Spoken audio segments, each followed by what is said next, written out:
Welcome back, family. It's another episode with Better Minds Interrupting. And you're with me, of course, Lovely T, the spiritual brain trainer, along with my co host, Brown Girl Interrupting. Good Maria, how are you evening. tonight? Oh, I am really good. Good evening. I'm feeling good. I'm feeling pumped. I think we got some good stuff going on this month of Di- of love and relationships, I hear. And then definitely I think today's going to be hot. So tell me a little bit, what are we talking about? Okay, so since this is the Love Month and also Black History Month, we're going to go into the heart first before we get deep in them trenches, baby. So today, unbreak my Anahata. Anahata, what is that? That is a term for heart.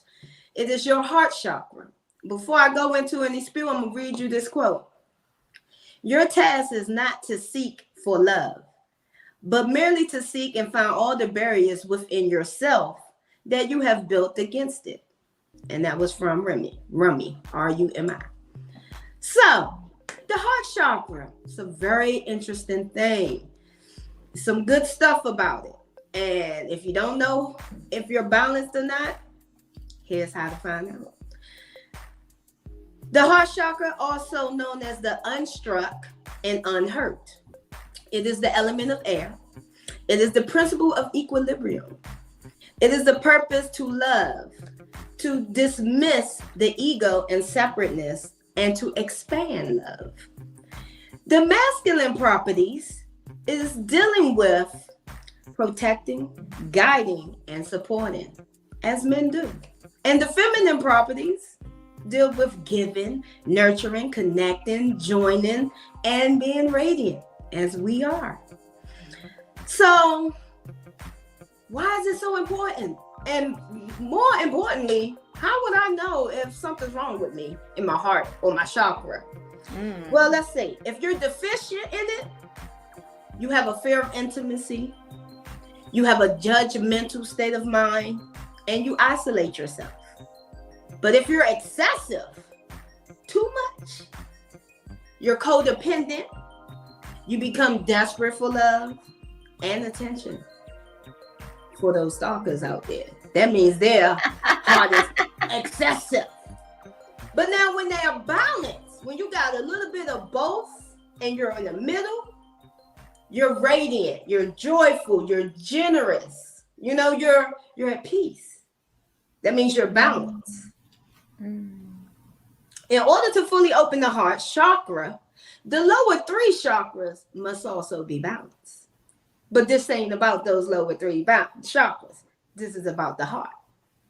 So, Maria, do you have any questions so far before I move on? Well, I am curious to know because you mentioned these three things, right? There's deficient, excessive, and balance, right? I would Mm-hmm. wonder, and I guess because it's chakras change, right? Like there's not one stagnant, but you can go in and out of all of those things depending on like life circumstances and relationship circumstances, right? Like where Right, you are in your mind, and like you said, if you know what's blocking you, right? So you can become more balanced through that. right, So, right. and I'm guessing we're going to talk a little bit about how do we balance all those things because the goal We is to gonna be get in balanced. it. Yes, we are. We're gonna get in it. Okay, All right. so how does chakra thing work? How can we balance it, like you said? Well, with the chakra, it's the heart. So in order to balance it, we have to soften it. We Mm. have to become soft. And I'm not saying you got to be a punk to balance your chakra, but you got to be soft. But Okay? that's a good. But okay, can we go back to that? Because I don't know if you'll break it down, but I need to understand that because I think there's like this one. I gotta know. I think it's different how men soften and how women soften, right? Right, There's got right. to be a difference.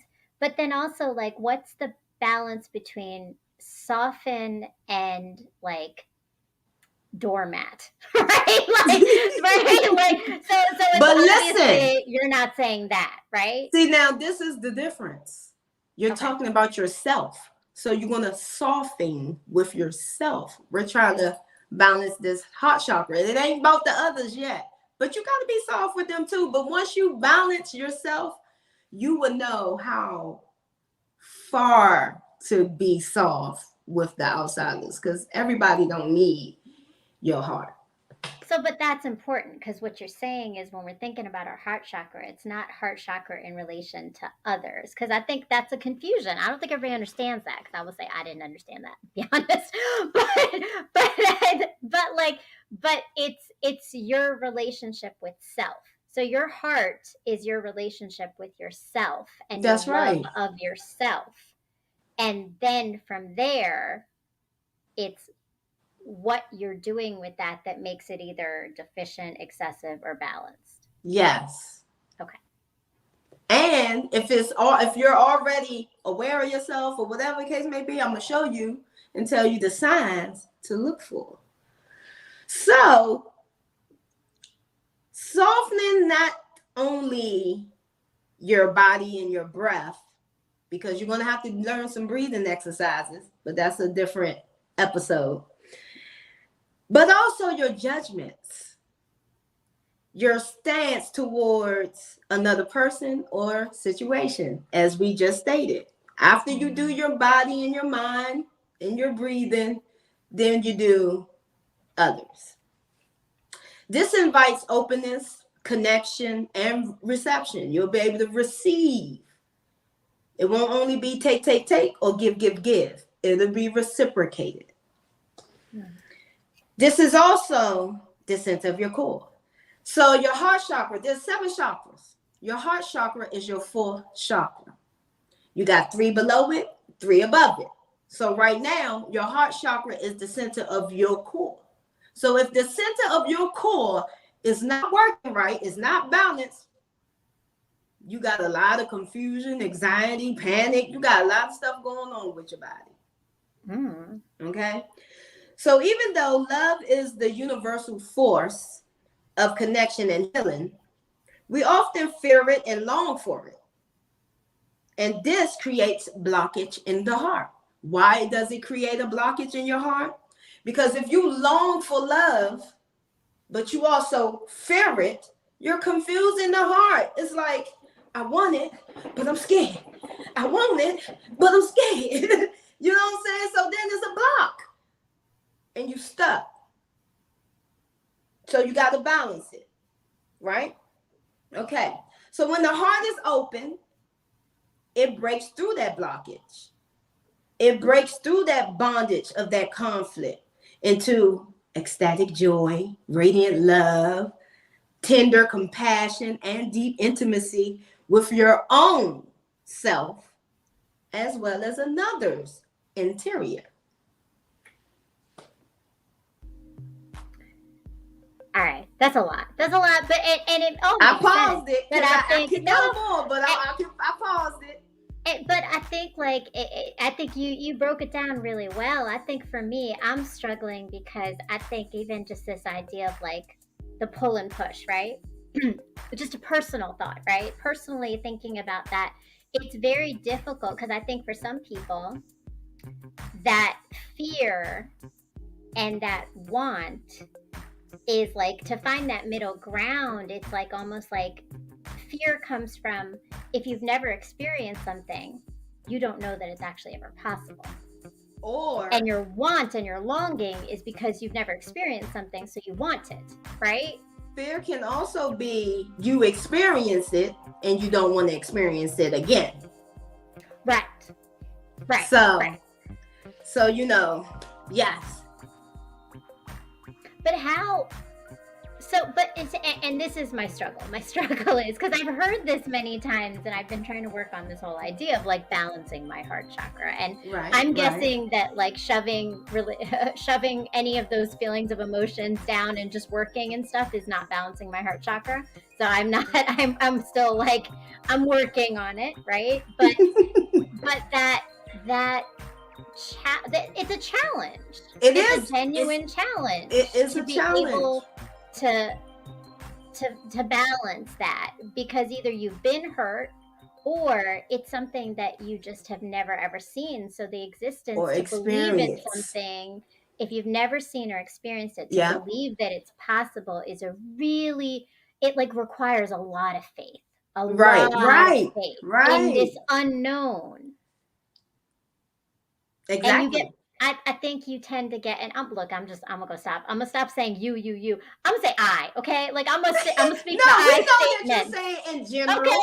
But so We for know me, you're saying I'm in gonna general. say it's in general, but I would say my in general comes from my own experiences. I think Right, that I right. am stuck there. I am Yeah, stuck there. I am right. solidly stuck in that place because it's this feeling of like, does it actually really happen? Does it actually exist? Is it possible?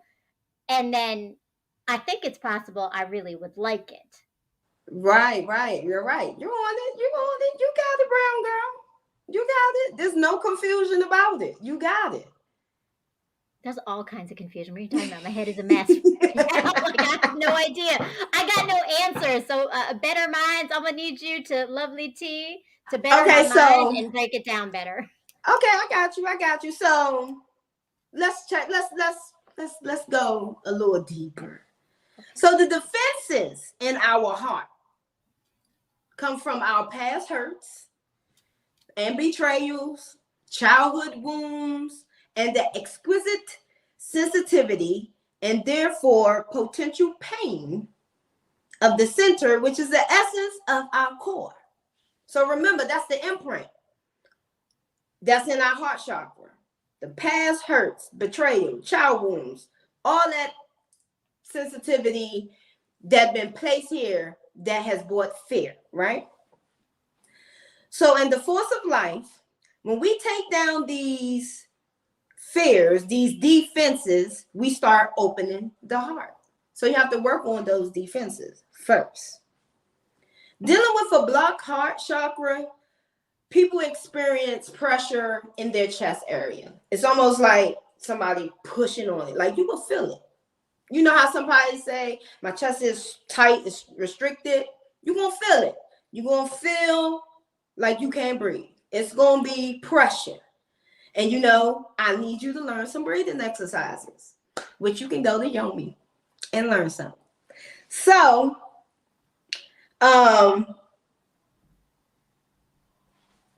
once you get the breathing exercises I'm looking at you down like this pat, because I've you'll been learn having how some to chest open up your pains this chest. week. Say that again. I said, I'm looking at you like this because I had some chest pains this week. Quite a few. I'm like, okay. Yeah, okay. so now you know it was that heart So chakra. it was my heart chakra this whole time. Yes, but you know the other three chakras that's below it is not balanced as well. But I got you.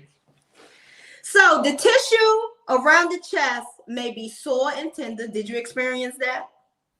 Yeah. Okay. To touch, it may be sore and tender. The shoulders will round forward in protection of the heart. So if you like this, and you probably don't even know that your shoulders is round instead of being back and your shoulder and your chest up. See, right now I can look at you and see that you tense because your shoulder is like this. It ain't all the way, but it's like this. So it might be still some lingering there. Whew. Okay. So, and because it's like that, you lack energy because you're protecting, but you're lacking energy at the same time. This is a deficient heart chakra. These are the tasks, and I'm just going to give you 4. These are some tasks that you can go through to balance your heart chakra. Easy. You need to raise your lower chakra energy to the heart. So we need to start with the root. Then we go through the sacral. Then we go through the solar plexus. Then we get to the heart. Now there's some other things that you can do with them first 3. And I'm going to tell you, it's a beautiful thing. Mario experienced the root chakra. Get out of your head. This number 2. You need to get out of your head. This is the crown. You need to get out your head and bring it down to your heart. So you got 3 chakras above the heart. We're going to start at the head. We're going to bring it on down to the third eye. We're going to bring it on down to the communications. And then we're going to bring it on down to the heart. Okay? So, number 3, You're going to utilize the breath. I need y'all to learn some breathing exercises because this helps you with anxiety, panic attacks. When you, anything, even your creativity, you need to take a break, do some breathing exercises. I'm telling you, it works. Trust me. The last one, there's more that you can do though. These just 4 simple ones. The last one, stay centered within yourself. So I need you to find some love for yourself. And believe it or not, half of us don't even know we don't love ourselves that much. I can tell you that. You can just look outside and they don't love themselves. Period. But that's a really good point. I think like this idea of staying centered in yourself and loving yourself. Like it's like a really weird abstract idea. Because it isn't like, so I think people started to think that self-love meant, okay, I get massages and I go and I get like facials and like self-love is pampering. But that's not self-love, right? Like self-love is something different than that. Or maybe it's not the only part of self-love, because I was looking at you, you're saying that's self-love too. But like what does that really mean to center yourself? That's center staying yourself. centered. Yeah. Well, when you're centered, when you're in center, that means you're in the middle. Your heart is your core. Your heart is in the middle. You're centered, you're at peace. So if you're centered, that means your aura is not dim. Your light sure is not dim. No one can penetrate it. You're at peace. You're centered. You're balanced within your heart chakra. And guess what, y'all? Some kundalini stuff that goes in with that too. So it's a lot to learn. So much things within our temple that we can heal and shine so bright on the outside. Trust and believe. Simple stuff that we can do.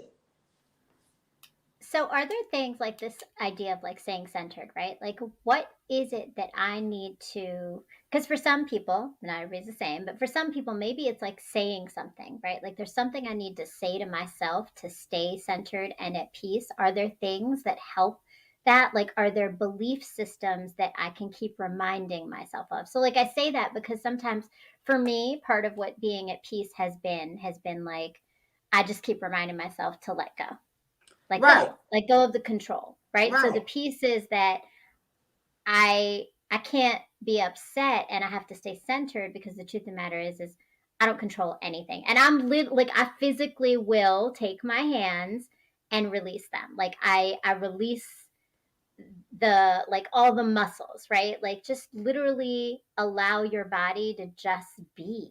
Right. Are there Just other be. things though? So that's helped me is what I'm saying. But like, is there other stuff? Like what else can we say to ourselves? What else do we have to center? There's affirmations. And as you know, I create affirmations. So there's affirmations that you can say. You can say what you're grateful for every morning. That will help you become centered. Being grateful for your life, being grateful for waking up, being grateful for breathing. Simple stuff, not what you have. It's all about life, not material. It's all about soul, your spirit, how you want to grow and stuff like that. That is what you want to be at peace. That is the only way you can be. You want to be who you want to be. You want to just be, right? Yeah. All these bees. But peace is the goal, right? That's it. Peace is the goal. Peace is the goal. But you can do affirmations. You can draw and paint. Salute, Smile 69s. Welcome. Salute, Smile 69s. It's nice to have you here. So you could, like I said, the affirmations, you could pray, you could meditate, you could exercise, you could dance. There's so many things that you could do to center yourself. But you have to know what brings you peace. So part of that is also knowing what brings you joy. Exactly. To find my peace, I need to know what gives you joy. So this goes back to one of those episodes, I think, where we talked about you have to know what you like and what you don't like, right? That's part of finding your peace, because as soon as something triggers you because it's taking your peace, you don't want that in your space anymore. And when you move away from it, then you're back to center. That's right. Then you're back to center.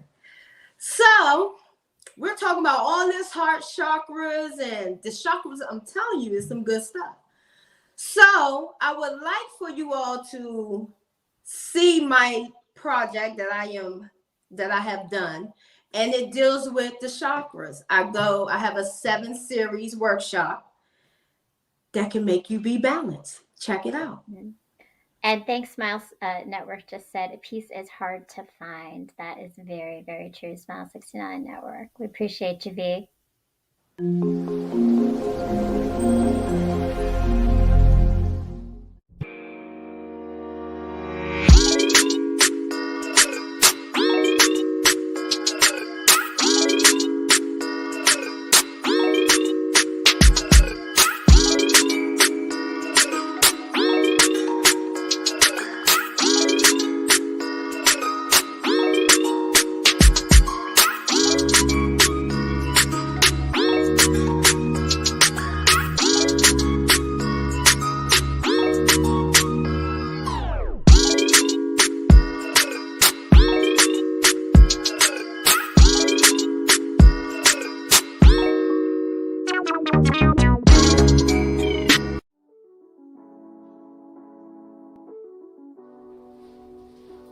Welcome to Yomi, a yoga meditation program.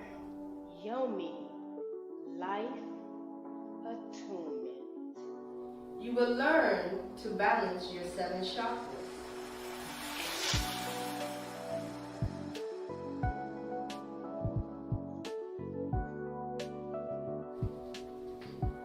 It's about self-improvement and self-acceptance.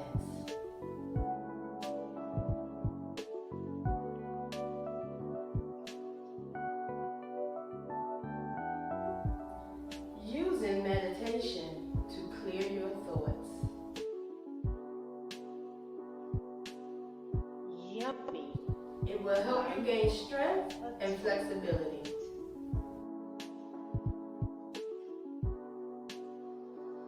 Maximize your self-confidence.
Welcome back. All right, are y'all ready for this next segment? Mm-hmm. Let's talk about some what? Gaslighting. Okay, so we just talked about the heart, right? The purpose of me letting y'all know what the deal is with the heart, when it's excessive, when it's deficient, how to be balanced, because When people gaslight you, where do you think your heart is at? Ooh. Well, that's when you go into deficiency, right? Because now I've been like triggered. Now I've been hurt. Now I'm like, I'm questioning myself. And that's the thing with gaslighting is gaslighting makes you question yourself. So that self-love gets tested. That's right. Good Good evening, evening, Mr. Mr. Jones. Jones. Salute to you as well. Yes, sir. So, yes, you are absolutely right. So, we're going to pick through this article that a psychologist and counselor wrote. Her name is, excuse me if I mispronounce it, Jayanika Ederera. Okay? She wrote this. She's a psychologist and a counselor. So,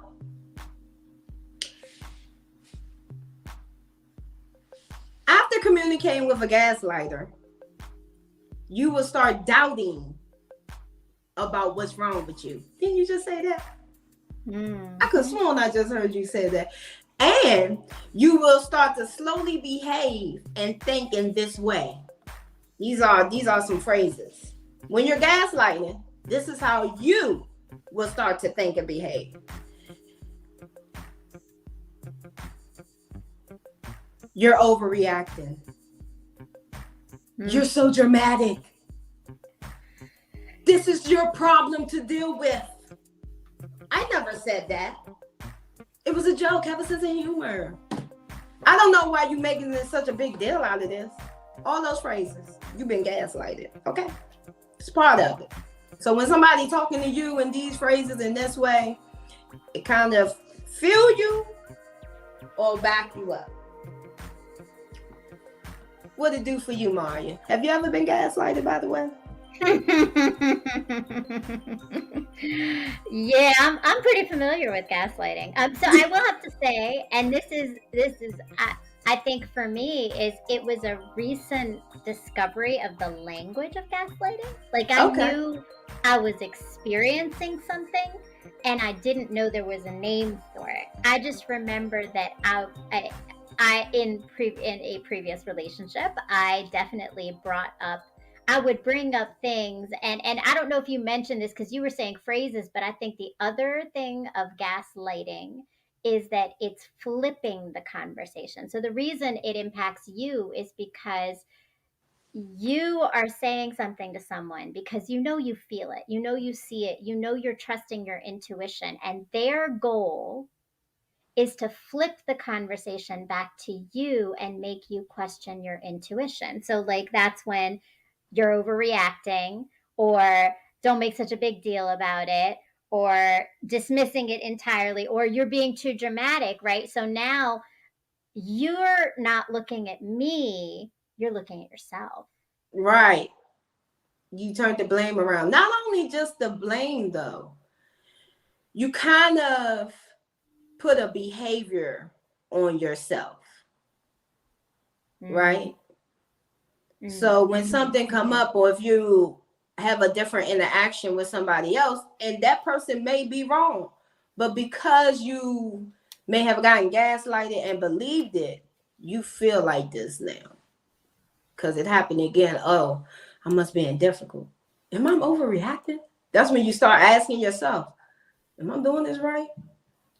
I hope I'm not. I got a good sense of humor, don't I? You start questioning yourself. You know what I'm saying? So, like you said, Saharia, I see you in the chat here. Thank you for joining us. Thank you.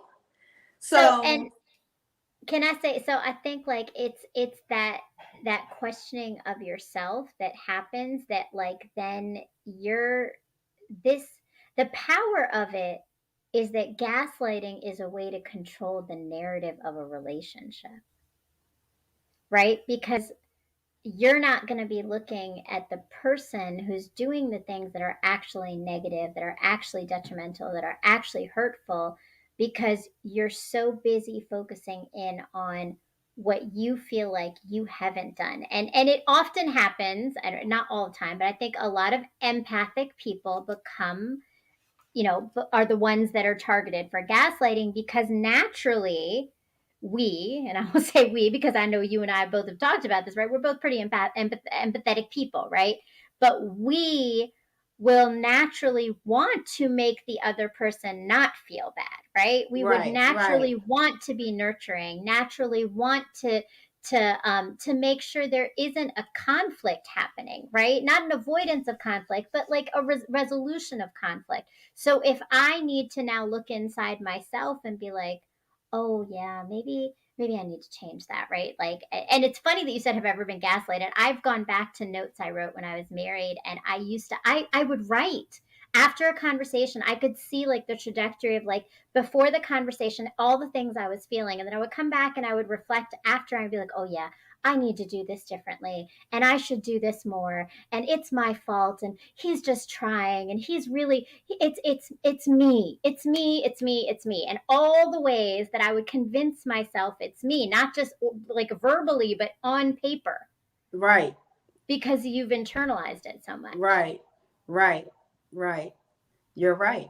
And like you said, you didn't know the definition of it before then. Oh, No one even knew what gaslighting was until you kept hearing it.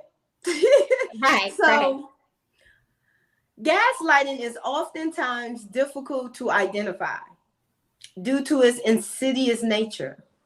It is also a slow, unconscious loss of reality.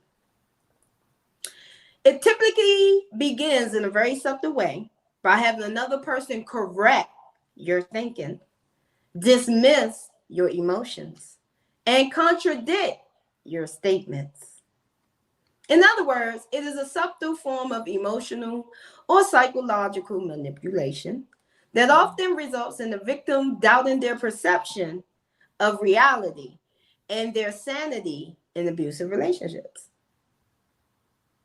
What do you think about that, Mario? I can say that that has been the undoing of the last 3 years for me, is the undoing of gaslighting, because it certainly it's the thing, like when someone hurts you, right? Like if you get a cut, right? You get the cut, it's on the surface and it will heal. When something impacts you internally and changes the way you see yourself, the undoing of that is Mm, so much harder than just something that's on the surface, right. right? Yeah. Because someone has literally, like you said, you've manipulated with someone's head, with their mental state, with their emotions, and that mental state, those emotions are what I need to get through my day. And if To stay I'm sane. thinking, right, like you can't say, and that's what it is. It's to take your sanity. It's to take your sanity. And those who are, like you said, I think the words were insidious and like covert, right? Like those two things, like that's what it is. It's so Hidden. invisible. It's like Yeah. like sleeping gas, right? Like, or the gas, like, like gas seeps under like a door and you don't Yeah. see it, you don't Yeah. smell it, you don't anything until you feel it. Yeah. That's what it feels like, gaslighting. Yeah. Yeah. It is.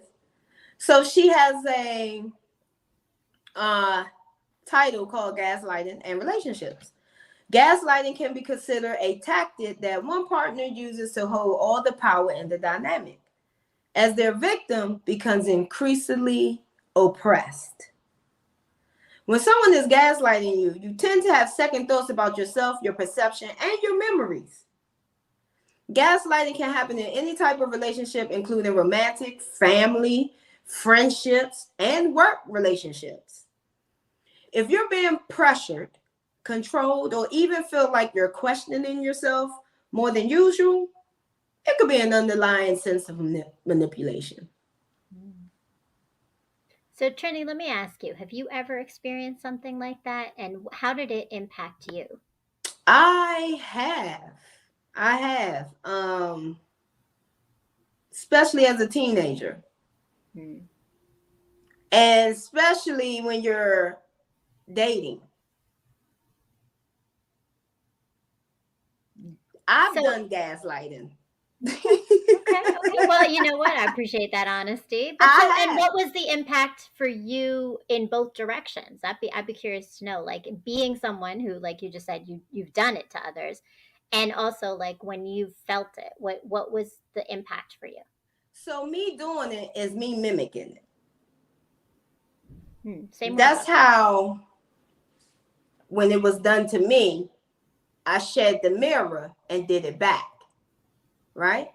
Hmm. And with that mirror, my purpose was to just show you how it feels. Hmm. That made me content, I guess. Did it? Yeah, little. Because it wasn't, because I'm not vindictive. If I'm going to do something, it's going to be subtle, not hurtful. Hmm. And that's a really good point because I think the thing with gaslighting is that it's intentional. Whether or not the person knows that they're going to say it's gaslighting, they're never going to admit that, right? But it Right. is an intentional effort to do something and to cause harm because it's controlling. The purpose of it is to control, whether it's The controlling purpose the of it is to person, control. Yep, you're controlling a right. narrative, controlling what they're gonna get from the situation. It's control. It's controlling. You're right. It is. So I must say that manipulation is an emotionally unhealthy psychological strategy used by people who are incapable of asking for what they want and need directly. Have you ever got to the point where you're like, dang, I want to ask them something, but I don't know how to do it? Hmm. Okay, so I think I've learned about myself is that I have had in the past, I'm working on it, but I have had in the past some manipulation tendencies. But I think going back to what you said about like my purpose for it wasn't an ill intent. Like I'm not Right, right, manipulating to control someone right, so that I right. can get what I want, but rather A lesson manipulating circumstances to influence to teach a lesson. outcomes, to teach lessons, to shed light on things that maybe you Right, wouldn't right, see if I right, didn't manipulate the right, circumstances a little bit, right. right? But I will say what I've learned in hindsight is it's not worth it. It's not It's worth it. not. Like I've truly, I think this goes back to that whole like how do you center yourself? Let go. Just So let go. the opposite of Exactly. manipulation is letting go and allowing the universe to take There you go. control Just of let what's it going to be. happen. Yep. Just let it be. But some people will not let it go. So the phenomenon of gaslighting is very common amongst abusers, narcissists, and dictators. Abusers, narcissists, and dictators. Wow, I mean that makes sense, but I just think it's hilarious that like narcissists and dictators and abusers are all. I mean, it's just interesting. That's a high level of manipulation. That's It is. beyond passive aggressive, right? Yeah, it is. So let's check out some of these techniques used by gaslighters. Okay, one technique is, we all know, lying. Lying allows a person to establish perceived control over a situation by manipulating reality. Gaslighters also use this strategy and change their stories even when you call them out or prove their deception. So even with proof, they still like, it ain't true. Hmm. And you will somehow be like, you know what, maybe it ain't true. And you got the proof in your hand. You've been And you guys, gaslighted. You've been yeah. gaslighted. Number two, denial of wrongdoing. Okay, most gaslighters deny the fact that they have done an unnecessary act of wrong to avoid taking responsibility for their admissible choices. This denial will make victims frustrated and confused since the pain they felt was not even acknowledged by the other person. I would argue that in the therapy room that it is very hard for the victim to heal and move on. Number three, Weaponized compassion. What the hell is that? Mm. A gaslighter will always use loving and kind words to diffuse the situation, especially when something is questioned. The victim might want to hear these words even if these statements are not truthful. If the same behavior is repeated over and over again, then they were not authentic utterances at all. And that's how they weaponize the compassion.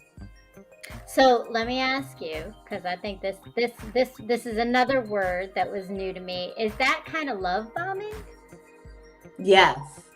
Okay. That's a different show. That's a different show, but I'm just saying that's that idea, that weaponized compassion. That's another way to say Love love bombing. bombing. Yes, it is. And It another is. technique to That's right. manipulate That's and right. gaslight. That's right. So shift and blame is the fourth one. Most gaslighters engage in blame shifting. You will end up in situations where you think that you are the one that should take the blame. Gaslighters tend to manipulate the situation when you believe that you are the cause of their bad behavior, and you're not. For example, when you try to discuss how their behavior makes you feel, they're able to twist the conversation and end up blaming you. They may posit that if you had behaved differently, they would have treated you more appropriately. Have anybody ever told you that? If you acted like this, I would have did that. Oh God, yeah.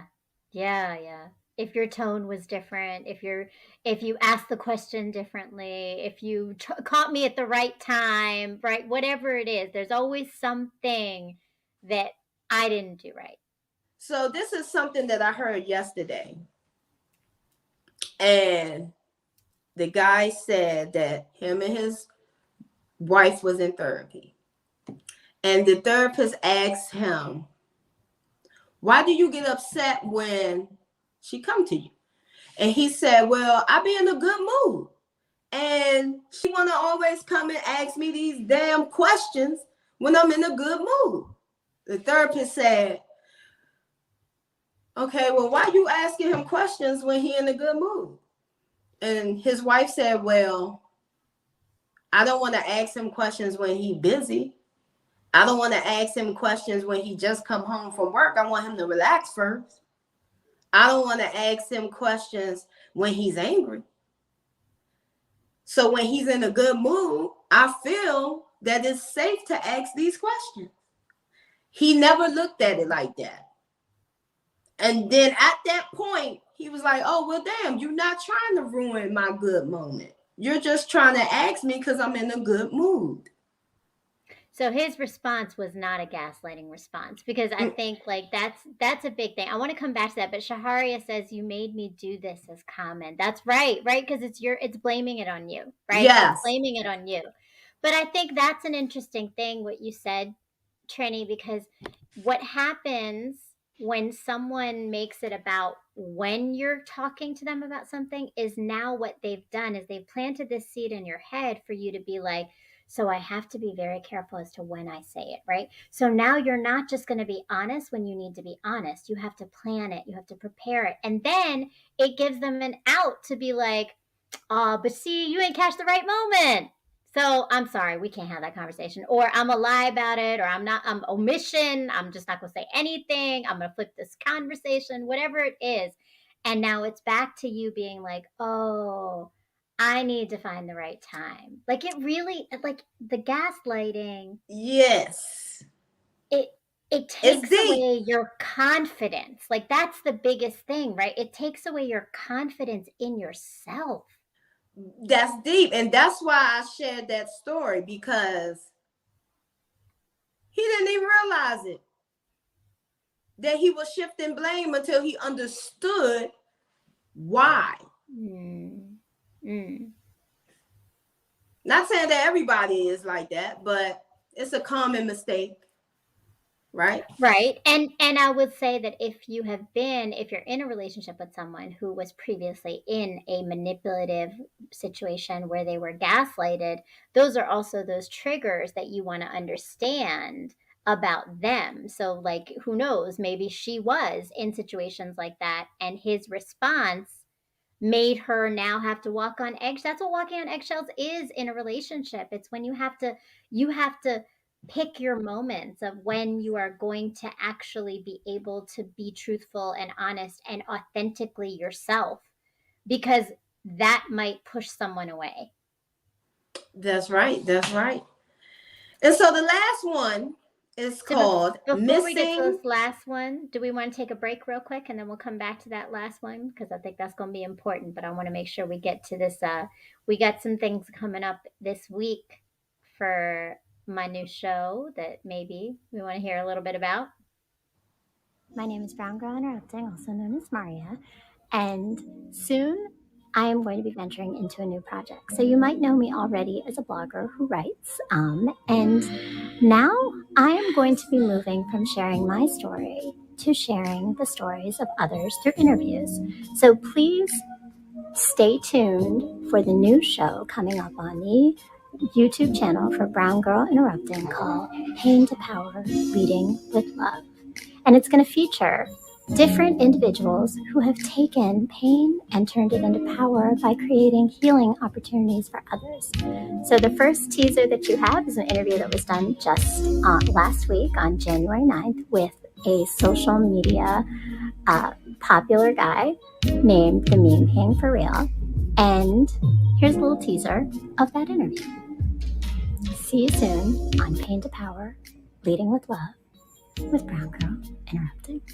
Know that everybody is dying to know your story because you have some amazing things that you've been sharing in terms of relationships. And the power of what I've noticed is that you're able to not only impact the way women respond, but men respond to you too. And that's just a rare thing I've seen, is that anybody's content that can affect and really impact both men and women is pretty powerful.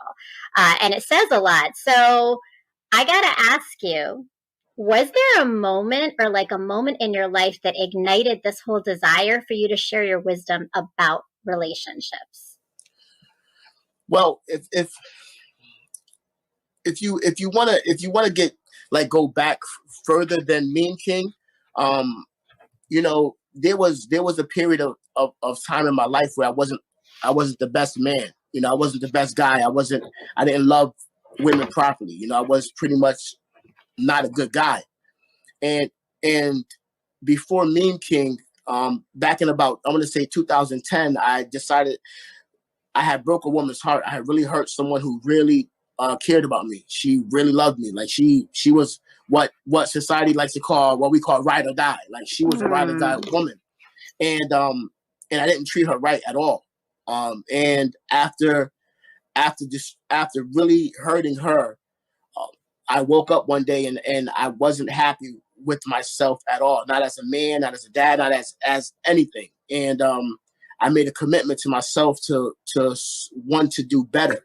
I accepted who I was at that time and said, listen, you need change. If you ever want your sons to grow up and choose and be a man, you have to lead by example. If you ever want your daughter to grow up and choose a suitor, you want to lead by example. You want her to choose a suitor like you.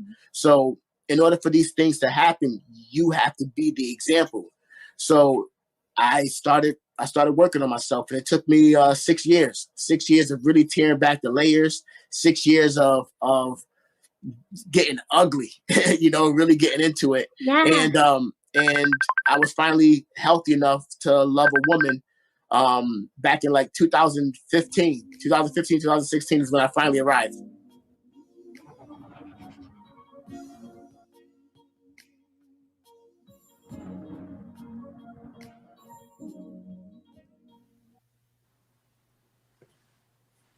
Good stuff. And your show is Saturday at 8, right? Saturday at 8 o'clock, I am interviewing Daniel Cargie, who's also known as a motivational speaker who goes by Self Love Speaker on Instagram and TikTok and YouTube. And it's going to be fire. He's got a really interesting story of kind of taking pain of others and turning it into power for others. So definitely check it out. And I want to say, I think it's really interesting because just that commercial, looking and watching Meme King or Q talking about his experience, he really was one of those people who used to gaslight. Like he shared that, right? This idea of like those were so those ways that in a man who manipulates a relationship, and not only men, but this just happens to be right a man. But and the fact that he was able to identify those behaviors and change them, I think is really important It's because important. if you're doing those things right now, if you're watching our show and these sound familiar, just like therapy, right? And he did talk about therapy, and therapy comes up a lot. And for a lot of these men that I've interviewed, right, therapy is a big one. And identifying, right, that you are doing something that's harming someone. So just remembering that you could turn it around. You can turn it around. Right.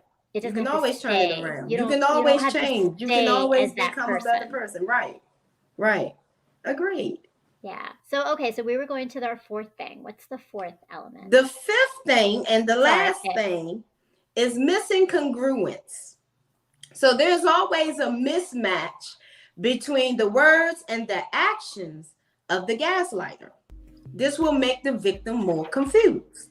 They will always make promises, but it doesn't make any sense since they never follow through. So that's the last one. Never coming through on their promises. And those are techniques that you can spot a gaslighter. So can we turn this around? Because I'm curious to know.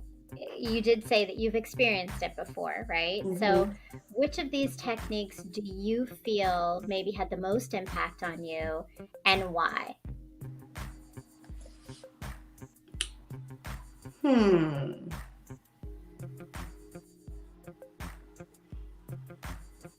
I would have to say maybe the shift in blame. And the impact that it has was confusion and angriness. I'm not a person that deals with blame well. Can't blame me, especially if I know. I don't deal with blame well. Because I accept when I do something wrong. And I accept when you want to criticize something in your opinion. I accept those things. What I don't accept is blame, especially when I know I'm not the one to blame. So I take that it's like the biggest pet peeve other than lying. I tell my kids that you don't get in trouble for telling the truth. You get in trouble for lying.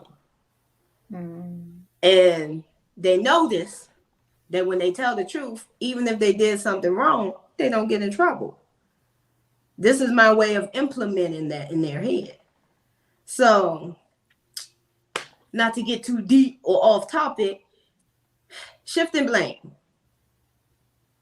But, and you know what, though, I think that's important because what you said was important is that you said that you don't take the blame. So it sounds like even though it is a gaslighting technique that you've experienced, you had a way to not internalize it. Oh, yeah. But that's important because I didn't. I internalized it. So how do you get to a place where you don't internalize it? You're not going to sacrifice your own feelings to take blame for something that's going to make you feel even worse. And you already know how emotional we human beings can be if we're in a state of hurt. So that's what I was going to get into. How to not be gaslighted. Techniques to stop being gaslighted. What can you do? There's ways. First of all, you got to be mentally strong. And you got to know and trust yourself. Now, when you was at that point of being gaslighted, And I was at that point too in the very beginning when I was young and didn't understood, because that's what it was back then too, just had a different name. Right. But when I was younger, I didn't get none of this. So I wasn't mentally strong then, never experienced it. So being gaslighted, unaware in what it is, but now seeing it in this present day, I had to become gaslighted to be where I'm at right now. So it's like part of almost like it's your awareness of the red flags, right? So like when you start Exactly. to see these examples of the things we've just talked about, like, so for those of you who are watching, for people who are watching, right? If they start to see those behaviors, right? That's Mm-hmm. your red flag that someone Mm-hmm. is trying to gaslight you, right? And so Right. the way you avoid it is that the second you feel it and see it, you know that I'm not doing this. And you have to trust yourself.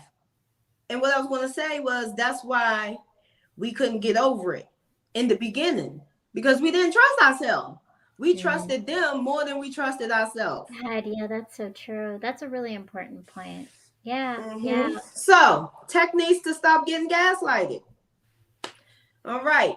One, not second guessing your genuine feelings and intellect. We got to stop doing that. You are good enough. Okay? Have a firm belief in yourself and use your intuition as your guidance system. No one knows better than you. Use you as a compass. Okay? Trust yourself. Two, recognize the warning signs. By recognizing the warning signs, you can avoid falling into the trap of gaslighting. What are the warning signs?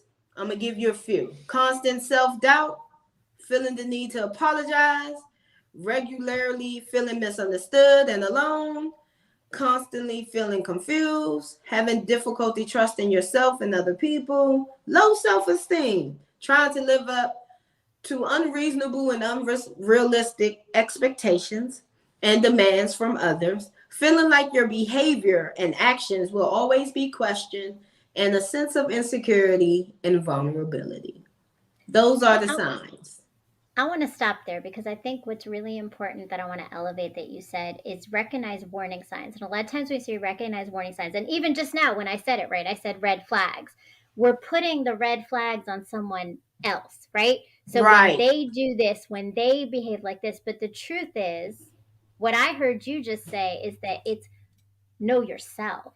Know right. yourself. Know when you feel like you're apologizing too much, or you self doubt, or you are questioning whether or not this is reality, right? Like Am if I your tripping? reality is I clear, know I ain't right? tripping. Right? Like, wait, I thought, no, but wait, am I right? Like, yeah, right? Right, am Like, I tripping? that's, but that is really powerful because it's not about the other person. Because I think the thing is, then it doesn't matter how subtle or how big the moment is. You can sense it because you know yourself. And I will say for me, that's my lesson. That's what I've been learning is like, I don't think, I'd like to think, I'm going to pray. Now I'll go through this shit again, right? Like, third You time, won't. I'm going to do You it know right, why? right? Like, I'm not going to go through this again, right? You won't. But part of that is that because I know myself, right? Like, so I'm Mm-hmm. listening to my body. I'm Mm-hmm. listening to my heart chakra. I'm listening to the way that I feel in a circumstance. And if I am in a familiar feeling now, if I feel that self doubt, all those things, now I'm looking at it going like, oh, hold on. This is not my peace. This is not my peace. It's And not if my it piece. It's doesn't not bring what I me want. peace, I know what I want, and it's not that. and if it doesn't bring me peace, it doesn't have a place. That's what That's I'm right. going with now. That's right. So after you recognize those warning signs, you check in with others. Once you are manipulated and blamed repeatedly, it will be hard to see the reality of the situation. Always try to check in with someone else to get a better grasp of reality. Girl, please tell Mm. me I'm not tripping. Please let me. Do you know what just fucking happened? I want to tell you this. Oh, So you know I ain't tripping. Okay, I just needed to check in. I'm gonna call you back later. Something as simple as that. Pitch yourself. Hold up. I know I'm here. Check in. Okay. Prioritize safety. You do not need to prove a gaslighter's threats or violence are sincere. If you feel you are in danger, you can always leave the situation. Your safety is always important. So if your gaslighter controls you by force that shouldn't be used, don't fear. You can leave. 5, not sacrificing yourself to spare other feelings. You will never feel the other person's desire for control, even if you dedicate your whole life to making them happy. So don't hurt yourself while helping them. Very important. Don't lose yourself. Don't lose yourself, right? The last one, getting therapeutic help. Everybody frowns on therapy. Well, not everybody. A lot of people frown on therapy. But therapy is not blamapy. You don't go to therapy for them to criticize you, for them to blame you, for them to pick out your wrongs. You go to therapy to recognize you, to see where you lie in the reality that you see. That's what you go to therapy for. They are not there saying, you're this. Oh, no, you did wrong. You shouldn't have did that. That don't go down to therapy. And if you don't want to go to a therapist, you can come to somebody like me, a life coach. I'm just as good. I have experience. Don't be scared to talk to someone. That's the thing. Don't be scared to talk to somebody. We all need help. We all need to talk. We got to release. When you don't do that, you're making the will suffer. You're pushing your will down. You're not releasing it. I need you to release it. Okay? So get some therapeutic help. Therapy is a safe place where you can talk about your feelings and memories without judgment. I've been to therapy, and I'm not scared to say it. It's fair, and I have too. And it's not a bad thing, right? Josh says, in regards to BG's take on peace, plot twist though, success is not a peaceful process. It's very uncomfortable. So I'm gonna put. I agree with you, because I think peace does not mean not having discomfort. I think peace is like a peace in your center, which might be uncomfortable because it's a place of growth, right? But someone else causing me not having peace is different, right? Like, so you can have discomfort to grow, and that is uncomfortable, and success is not comfortable. It shouldn't be, because you're not really succeeding. But like, definitely, like, no one else should even in success, right? Like, if I'm working with someone, right, and I'm deciding, is this really the person I want to have business with? Is this really the person I want to network with? Is this really the person? I'm gauging the peace level. Right. Because that's important in that decision making. I'm sorry, my contacts are all whacked, so I'm not winking at you. I'm about to say, are you winking at me? I'm just trying to give me my contacts are all kinds of whack. I apologize. I was like, I should probably explain to her that I ain't winking at her all night. I mean, I am winking at you, but I'm just saying, like. So yes, yeah, John, that's it, right? Like, but I totally agree. Like, I think there's a big difference in discomfort and having your peace disturbed.